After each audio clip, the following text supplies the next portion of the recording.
One person has died and more than a dozen people have been injured after a gas explosion in Austria. The ensuing fire has now been put out. Technical problems are being blamed for the blaze. Eyewitnesses described flames soaring high into the sky. Well, the area around the site of the incident is currently on lockdown.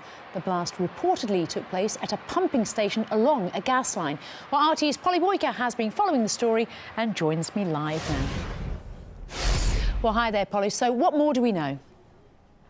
Well, this is the Baumgarten gas plant. It's a gas facility in Austria. It's a major hub for importing gas into Europe, and it supplies a whole host of European countries, including Germany, France, Italy, Croatia and Slovenia. So the repercussions of this explosion have been quite far-reaching. Italy's been the worst affected. They're having to declare a state of emergency. Rome now has a serious supply shortage, and market prices there have more than doubled for gas. But there are also repercussions elsewhere in Europe. So this explosion is kind of exacerbating existing supply problems in other places, for example, here in the UK. On top of that Austrian explosion, the most important North Sea oil and gas pipeline has been shut down for a couple of weeks in order to repair a crack.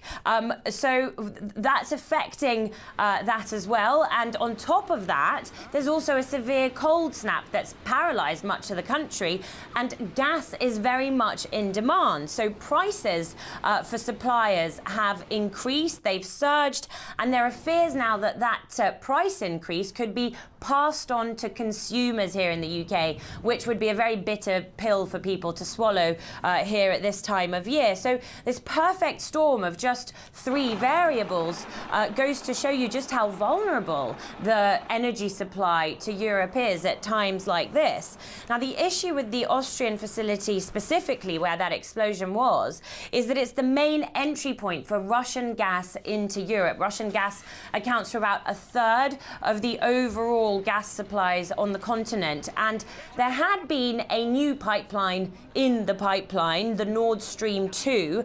That was meant to create another route through which Russian gas could reach Germany and the rest of Europe. But that particular project has been put on ice because of political obstacles, essentially. Some European countries support it, but others are worried about Nord Stream 2. They think that it will allow Moscow to wield too much power. And of course, sanctions against Russia also make it very difficult to anyone to invest in the project. Indeed. RT's Polly Boyka in London. Thank you.